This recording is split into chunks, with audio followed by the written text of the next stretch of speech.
Smell that? I smell the hate coming from a mile away. We saw it coming. We saw it coming, y'all. I see the hate. I smell it. You smell like the haters are out. The haters are out there everywhere. Oh, the Indiana Fever, they're better without Caitlin Clark. Without Caitlin Clark, the Indiana Fever recently won the 2025 Commissioner's Cup. Now, Angel Reese supporters and ESPN pundits are holding a celebration, saying the team is better off without her. Yes, it would be better without the rookie sensation who made the WNBA irrelevant. What is actually happening then? Is this just another hate fever dream, or is this a real instance of addition by subtraction? Hold on tight, for this turn of events could split the WNBA internet in two. Wait. Y'all are sitting here trying to say the Fever play better without Clark? Are y'all serious? Clark was holding his team back? What? Are you serious? Come on, man. Let's stop playing games, B. Number one, the Indiana Fever are playing good. They're on a winning streak. They beat the number one team for the Commissioner Cup, the Minnesota Lynx. They just blew out the Las Vegas Aces by 27 points last night. They are playing.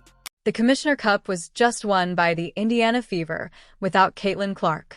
As if someone had just given away a complimentary Beyoncé ticket bearing their name, the naysayers are going crazy. Abruptly, the woman emerges from the woods. You are aware of the one. The same person who vehemently declared last year that Angel Reese was superior than Clark. Is the world's dumbest debate. I can't believe that there are people going on national television drawing paychecks and putting poison on the airwaves that is literally coming, from places like that. The Indiana Fever perhaps are more dangerous without Caitlin Clark. And yes, there's some marginal stats where defensively it looks like they are playing a little bit better the last two. Yes, exactly. While Reese was out there racking up rebounds and vibes, she truly yelled it with her entire chest, as if we were all meant to forget Clark's 40-point triple-doubles during March Madness. Adorable. Now that the Fever has achieved a few victories without her, the anti-Caitlin brigade is back like they never left, roaring at the mouth. Additionally, these wins are genuine, authentic scoreboard tilting wins, not just any wins. All right, so shout out to Ken Swift. All over it, man. All over it. We have Carolyn Peck back at it once again with the nonsense, trying to spread the narrative that now the Indiana Fever don't even need Caitlin Clark. Don't even need Caitlin Clark. Plays better without Caitlin Clark. Now, this same person, right?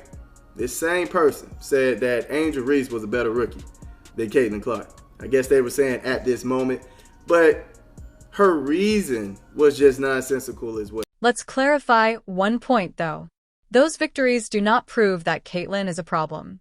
They serve as evidence that professional basketball teams with elite players are capable of winning games. I realize it's shocking. However, this turned into Caitlin's being overrated by others who still consider microwave popcorn to be a gourmet snack. This is crazy reasoning. Imagine someone saying, they're better without him, after the Lakers win and LeBron misses a game. No, Brenda. Out of here. I see what y'all doing. The funny thing is, we knew y'all was going to do this. We knew y'all was going to do this. Saying the Indiana Fever are better without Caitlin Clark is a flat-out joke, and you're just a flat-out hater. You're just a flat-out hater. Where's the red nose? Put it on because you're a clown. Come on, man. Stop it.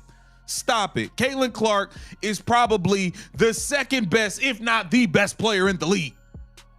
The best point guard in the league, hands down. Neither professional athletes nor common sense operate that way. The Fever's quick victories without Clark are a testament to their work ethic. They discovered a beat. The ball was moved by them. They strengthened their defense.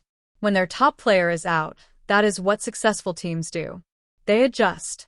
All of it is a part of this new fantasy of Fever. The notion that, in some way, the Fever are better off without the individual who brought them back to prominence. Not to mention that before Caitlin arrived, the map was folded up next to expired gum in someone's glove compartment.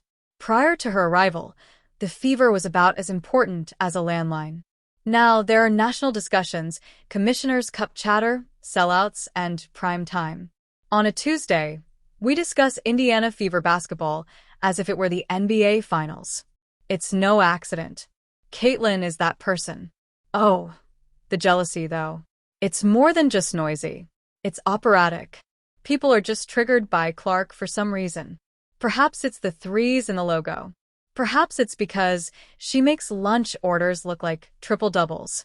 Perhaps it's just old-fashioned animosity. Whatever it is, the Himalayan pink salt is genuine. I've been seeing the most ridiculous takes over the last couple games. Yes, the Fever has had success in the last couple games. However, the Fever is not a better team without Caitlin Clark. Let me say that again. The Fever is not a better team without Caitlin Clark. I really think this season with her battling all these injuries has some of y'all losing y'all brain cells, because make it make sense. The reason why the Fever have been successful in the last couple of games is because they are now doing what they were supposed to be doing all season, okay? And when Caitlin Clark comes back 100% healthy, 20-40 points, okay? Period. The fact that some of these ESPN pieces are beginning to resemble performance art is even more hilarious. Analysts think that without Clark, the team is more vulnerable. As if we hadn't just watched her pull the club out of a double-digit deficit 2 weeks prior. The thing is this. The anti-Clark echo chamber doesn't want to acknowledge that her presence elevates the bar. She elevates the attack rather than merely running it. Her presence on the court compels opponents to modify their whole defensive plan. For someone who might lose it, you don't game plan. You prepare your strategy for someone who will. Even when it's not evident from the box score, Caitlin's ability to draw double teams in her sleep opens up lanes, creates mismatches, and positions her teammates for success. And because they don't want her to be the engine, that is the part that the haters find intolerable. They want the issue to be her. They want her to fail because her success makes them face the reality that they were mistaken, not merely to defend their own foolish opinions. I'm so wrong. Incorrect use of additional sauce. In your heart should believe that the Indiana Fever should go ahead and trade her, since everything is set without her, since the offensive ceiling comes back to earth when you do that thing. The Indiana Fever had 2 huge wins this week that I knew would get weaponized by the dumbest amongst us, as I'll call them, to say these things, when I think both of these games had circumstances for the Fever to come out and play like that. Nafisa Collier comes out and gives an all-time atrocious performance that almost reflects nothing that she did in the first half of the year. Let's not fool ourselves, though. This goes beyond basketball rivalry. It's cultural. The manner that Clark has been discussed, analyzed, and criticized is entirely different. In The Matrix, she is treated like a glitch. She arrived at a dinner party with a crowd-surfing goat after being invited, while everyone else arrived by bus. It's the most peculiar occurrence.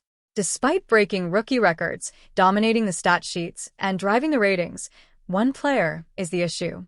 That would be equivalent to holding Wi-Fi responsible for your phone's fading battery. Really? She felt accountable, so she offered to cover her coach's fine. When she is hurt, she cheers maniacally from the sidelines. She invests rather than merely plays. She appears on the court, in the locker room, in the film room, and even in the media when her name is being brought up for no apparent reason. This player is more than just good. This is a gifted individual who genuinely cares. Furthermore, the fact that she is being criticized for it speaks more about the detractors than it does about her. Real ones rise because they don't freak out when the spotlight changes. Caitlin Clark is on the rise. Haters are vanishing. Easy math. Video, both involving Caitlin Clark. We got ESPN once again, making complete idiots out of themselves when it comes to Caitlin Clark. There is no other media entity that hates them some Caitlin Clark like ESPN. Should not be surprising when you have followed their history for the last decade. And I'm talking about ESPN. That's exactly why, by the way, their ratings have steadily declined for the last decade. Is clown show takes like you got after the Fever defeated the Aces without Caitlin Clark. Thus, when these talk show hosts claim that the Fever is better off without her, they are actually expressing that they are unable to cope with the strain she puts on them since stress reveals weaknesses. Clark offers more than just eyes. She also brings expectations. The other person's finger pointing was making news. The math is your responsibility. However, we got to the point where some were vehemently disputing that basketball is a team sport despite short-term victories without Caitlin Clark. They will then claim that water isn't wet and that gravity is optional. The truth is that, without Clark, the Fever worked out some things. That's a positive thing. It indicates that they are developing, maturing, and learning how to perform well under duress. The real fun, however, begins when she rejoins the lineup because they now have the superstar and the confidence. Enjoy the moment if you're out here having a party like Caitlin's the problem. It's adorable. It's only transitory. Additionally, it will age like milk on a sidewalk in the summer. This is the same woman that said Angel Reese should have won Rookie of the Year and had a nice lead. Check this out. If you had to log your vote today, who would your Rookie of the Year be in the WNBA? I mean, it is a thin line. It's really tight. But when you look at where the teams are, and I also went a little deeper and I looked at plus minus, and I also look at net rating. And when you look at that, Angel Reese has to get the nod. Now, I know it's not a popular position to take, but I keep receipts. Not only is not popular, it's just dumb. Nobody in history is paying money to watch a bunch of rebounds. On top of that, Caitlin Clark just dropped a triple-double that day, and she just didn't care about it. I remember that day. I hold because these same individuals will be frantically looking for fresh talking points like they lost their Wi-Fi Midaru when CC returns and the Fever begin cooking with a full lineup. Subtraction is not Caitlin Clark. But it's not, spoiler alert. And the most recent masterpiece appears just when you thought the illusion couldn't get any richer. Some WNBA player polls have Caitlin Clark at number 9. The 9th. As though the other players in the league are out here making logo threes, averaging almost triple-doubles, and pulling entire franchises out of the purgatory of basketball. To be honest, Clark is not just a highly skilled individual, she is also one of their nightmares. Fully furnished, rentable, and having brunch every Sunday. However, let's pretend that she is on par with players who treble their turnovers when a game matters and boost their averages during press conferences. With all the salt that comes from this envy parade, they could construct a pyramid. The Indiana Fever beat the Las Vegas Aces for the first time since 2019. That brings the Fever's record to 3-1 without Caitlin Clark. So now, of course, the conversation has become, are the Fever better without Caitlin Clark? And me personally, I think the answer to that question is no, but they do look better without her, and they have been playing better without her. Coach Stephanie White's system, offensively and defensively, have been able to be showcased. Offensively, the ball is moving. The system is being ran through Kelsey Mitchell and Aaliyah Boston. And by the way, Aaliyah Boston has been playing at an MVP level. She definitely will make an all-WT. Not to mention the anonymous voting process. There is nothing that shouts believability like dubious ballots and concealed identities. At the very least, sign your name in cursive if you're going to ignore someone who is solely responsible for maintaining WNBA ticket sales. Do you believe defenses are perspiring right now? Watch for Clark to return to the locker room with her typical cool swagger and declare, "This cool. You all kept it in check. Let's light the league on fire now." Suddenly, the pressure increases. Teams are being forced to pay by the others, thus they can no longer just send a box and one to Caitlin. Clark is no longer required to complete everything every night. Her allies have advanced, so she can tear you to pieces at half speed. Haters, congratulations. The league will regret helping her build a stronger support cast by attempting to use her absence as evidence that she is overrated. Bless the sky enthusiasts, too. Their 5-star Yelp evaluations of the Indiana Fever have been highly vociferous recently. This victory, as it always does, brings out the lunatics.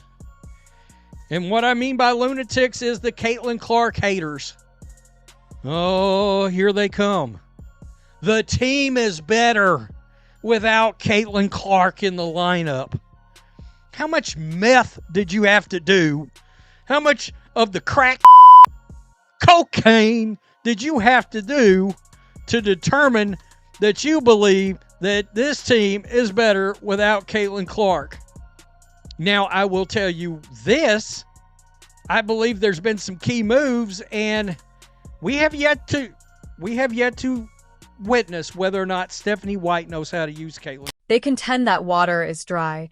Angel Reese is the Rookie of the Year, and Clark is overpriced.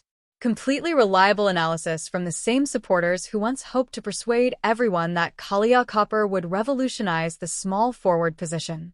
We should applaud them for remaining true to their brand, being loud, incorrect, and incredibly confident about both. She's been gnashing her teeth. Clark, meanwhile, has been out here orchestrating mayhem. Despite leading, scoring, and passing, they are nonetheless held accountable for everything from climate change to missed threes.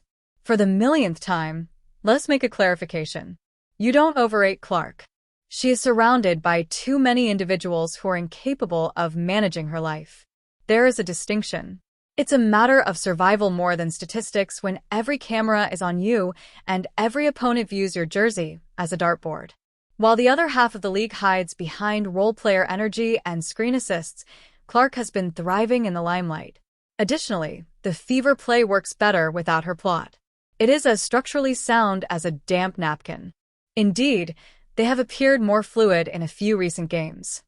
And it says Caitlin Clark, groin, ruled out for Saturday.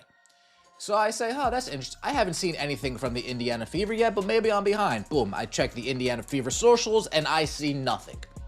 Nothing on the Indiana Fever socials. So I said, okay, let me take note of that. Let me put it to the side just in case. Do you know why? Because they ceased using their rotations to play musical chairs. Since Dana Bonner left the club, the younger players have improved their performance and are now acclimating to the pace. Let's also discuss Bonner's departure.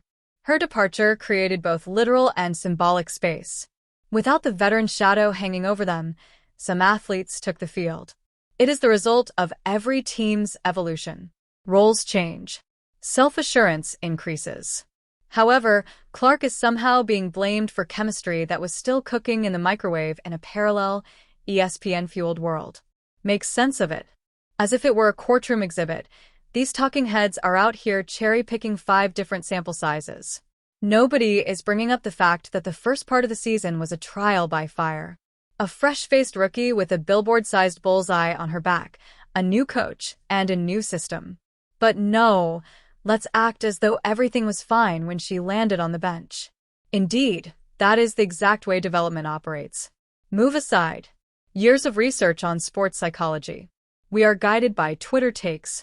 Indiana Fever win a few games without Caitlin Clark, and now it's they play better without her. They need to trade her. Erin McDonald needs to start over her. Clark doesn't need to have the ball in her hand. Blah, blah, blah. I hate you people, and y'all are dumb as man. The same Indiana Fever team that lost to the Connecticut Sun, the worst team in the league without Clark playing. The same Indiana Fever that lost to the Sparks the other day without Clark playing, another bottom of the barrel team. We're talking about superstar Caitlin Clark, right? Caitlin Clark that went off versus the New York Liberty, the defending champs, to even set the team up to play. Not to mention what the rest of the league's fixation on Clark was exposed by her absence. More pieces on Clark's absence from play were published by ESPN than they have about some players in their whole careers. Whether she's on the court or not, Clark is the focal point of every highlight, every hot take, and every manufactured issue, and it's working. Thus, it's true that the Fever have performed better lately. When a young team solves it, that is what occurs. However, everything will be improved with Clark's return. They will be stronger with her because of the self-assurance they have gained without her. And when that occurs, I hope those who gave her a 9th place ranking would have the guts to go back and see that they were mistaken. Because Caitlin Clark isn't just in the top 10, she's a threat to your top 5. And all of these snarky comments, anonymous surveys, and Skyfan fantasy ideas will be as outdated as milk in a sauna when she returns to that court.